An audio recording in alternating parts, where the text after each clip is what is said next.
I still remember the taste of coffee that morning, not because it was sweet, but because it carried the bitterness of what was about to come. I was 22, glowing with the excitement of my upcoming wedding, when the world decided to remind me that love was never just about two people, it was about families, power, and money. 2 days before my wedding, I sat in the living room of my fiancé Daniel's mansion-like house. His parents had invited me over, smiling in a way that felt rehearsed, polished, and distant. I thought maybe they wanted to give me advice, maybe even welcome me into the family. After all, I wasn't marrying just Daniel. I was stepping into a family known in the city for their influence and their wealth. But then his mother, dressed in pearls and perfection, placed a document on the glass table. "We think it's best if you sign this before the wedding," she said, her voice dripping with a calmness that masked authority. A prenup. I blinked, not because I didn't know what it was, but because the gesture cut deep. They didn't see me as a bride, they saw me as a threat. I could feel Daniel shifting uncomfortably beside me, his fingers tapping his knee nervously. He hadn't told me this was coming. I wasn't poor, but I didn't live in a palace either. I grew up in a modest home, the daughter of a teacher and a small business owner. My parents had taught me values, resilience, and the importance of building something for yourself. What Daniel's parents didn't know was that I had built something. I wasn't just a girl in love. I was also an entrepreneur. At 22, I had quietly grown an online business, investing wisely, and by the time I was walking toward this marriage, I had more than 10 million in my name. But I didn't tell them, not yet. Instead, I looked at the paper. Line after line, it spoke of what I wouldn't be entitled to, his properties, his family shares, even the future inheritance. It was as if they had painted me as a gold digger before even giving me a chance to be a wife. "Do you have any questions?" his father asked, his tone sharp, businesslike, not fatherly. I took a breath. My heart raced, but not from panic, from the weight of a choice. I could sign and swallow my pride, or I could stand my ground. Daniel's eyes pleaded with me silently, as if begging me to just do it and keep the peace. I smiled, a calm, dangerous smile, because they thought they were testing me. But in reality, I was about to test them. And so, 2 days before my wedding, I folded the prenup carefully, slid it back across the table, and said words that changed everything. "Are you sure you want me to sign this?" The silence in that room was louder than thunder. The air grew heavy after my question, as if the walls themselves were waiting for his parents' response. His mother tilted her chin slightly, her pearls glinting under the chandelier. "Of course," she said smoothly. "This is for everyone's protection. Surely you understand." I did understand, but not in the way she thought. What I understood was that she didn't trust me. She didn't see me as Daniel's equal, or as a woman who could stand on her own. She saw me as someone desperate to latch onto their fortune.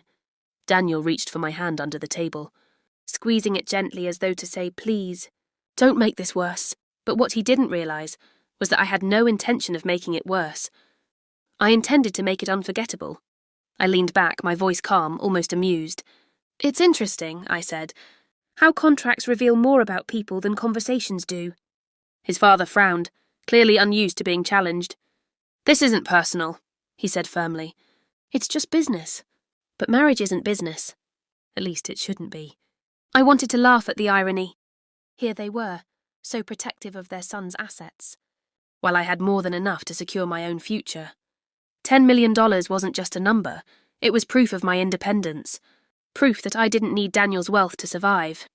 But instead of revealing that card immediately, I decided to play a longer game. I glanced at Daniel. He looked torn apart, stuck between loyalty to me and obedience to them. For a moment, I felt sorry for him, caught like a boy between two worlds he couldn't reconcile. But then again, wasn't this a test for him too? Marriage was about partnership, about standing beside each other. And right now, he wasn't standing beside me at all. I said softly, "I'll think about it." Then I stood up, excusing myself with a polite smile. His mother looked satisfied, as though she had won. His father remained stern, convinced he had handled things like a businessman. Daniel followed me out, his footsteps hurried, his voice low. "Please don't be upset," he whispered as we reached the car. "They're just trying to protect me. Protect him from me." I swallowed hard, looking at the man I loved. Did he really not see the insult in all of this? Did he not realize that by staying silent, he was silently agreeing with them? On the drive back, I didn't speak much. My mind was working too quickly. I thought about my parents, how they'd taught me never to measure someone by their bank account. I thought about the sacrifices I had made, the sleepless nights building my company, the risks I had taken when no one believed in me. And I thought about how ironic it was that I was the one being treated as the gold digger. By the time we reached my apartment, I knew one thing. I wasn't going to sign anything without showing them who I really was. That night, I opened my laptop and checked my accounts. The investments, the savings, the portfolio, I hadn't exaggerated. 10 million and growing. My heart settled into determination. The wedding might be in 2 days, but before walking down that aisle, I was going to make sure Daniel and his parents knew exactly who they were dealing with. The next morning, I called his mother myself. My voice was polite but firm. I'd like to meet again, alone. Just you, me, and your husband. There was a pause, then her clipped reply. Of course.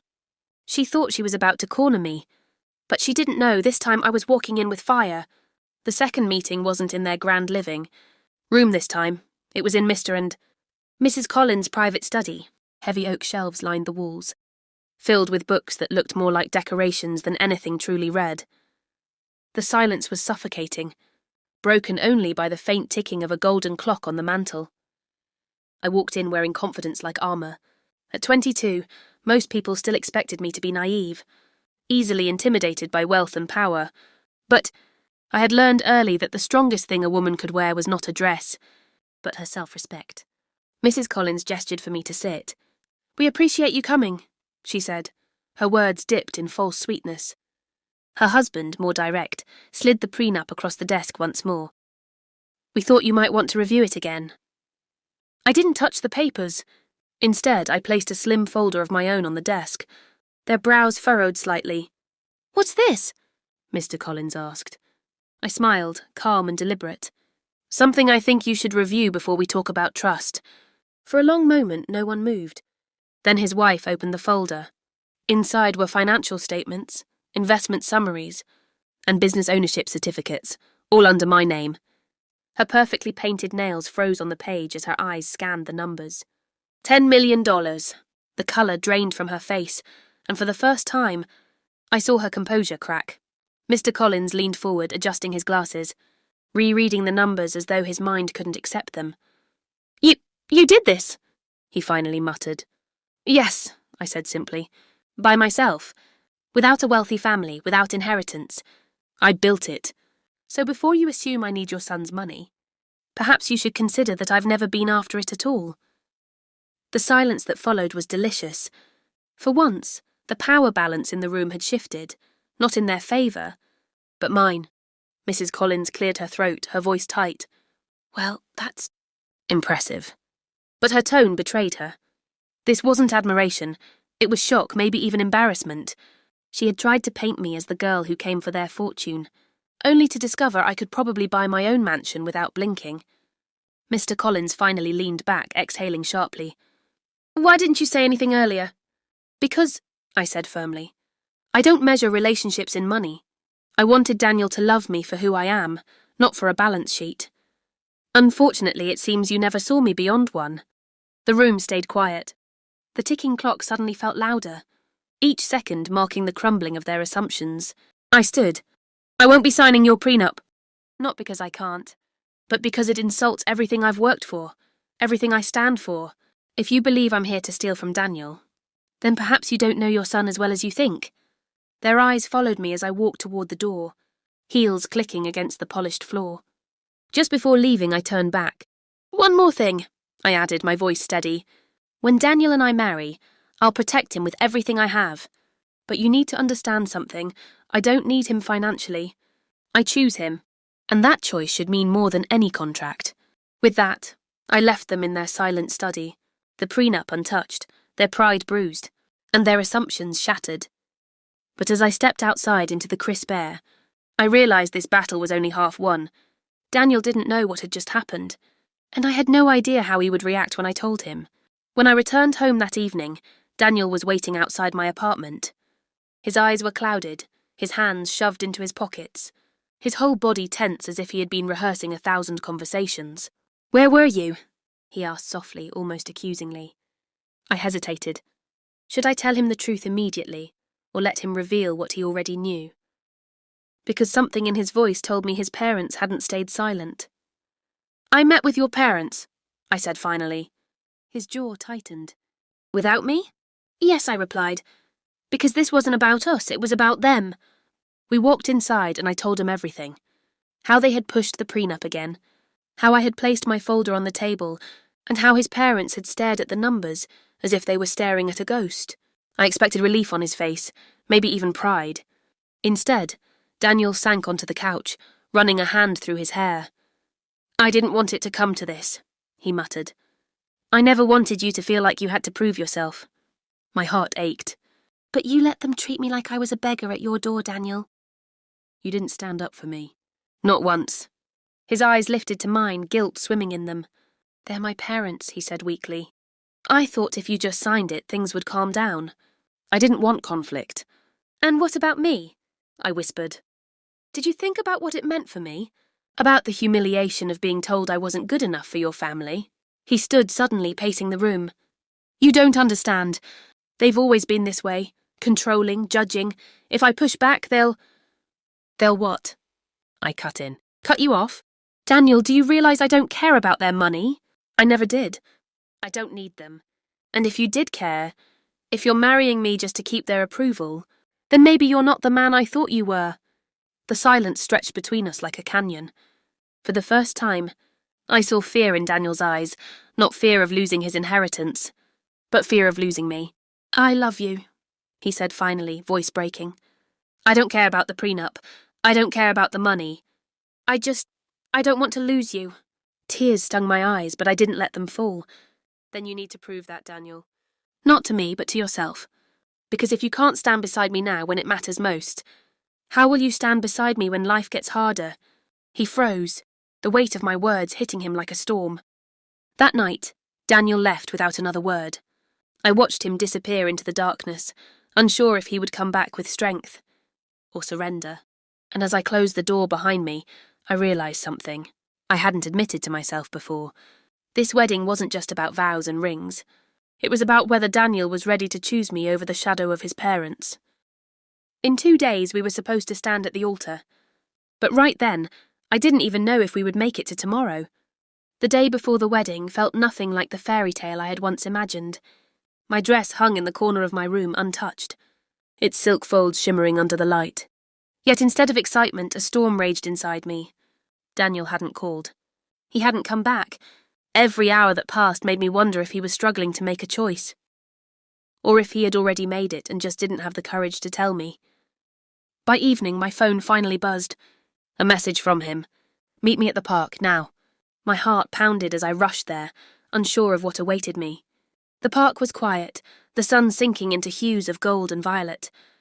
Daniel stood under an old oak tree, his suit jacket gone, his shirt sleeves rolled up, his face pale but determined. When he saw me, he took a deep breath. "I told them no." For a second, I didn't understand. "No." "To the prenup," he said firmly. "I told them if they can't trust the woman I love, then maybe they don't trust me either. And if that's the case, I'd rather walk away from their fortune than walk away from you." His voice shook, but his eyes didn't waver. For the first time, I saw the man I had fallen in love with, not the obedient son, but someone ready to stand on his own. Tears blurred my vision, but I forced myself to smile. "Daniel." He grabbed my hands. "I was a coward before. I let them treat you like you were less. That's not who I want to be. You deserve someone who chooses you every time.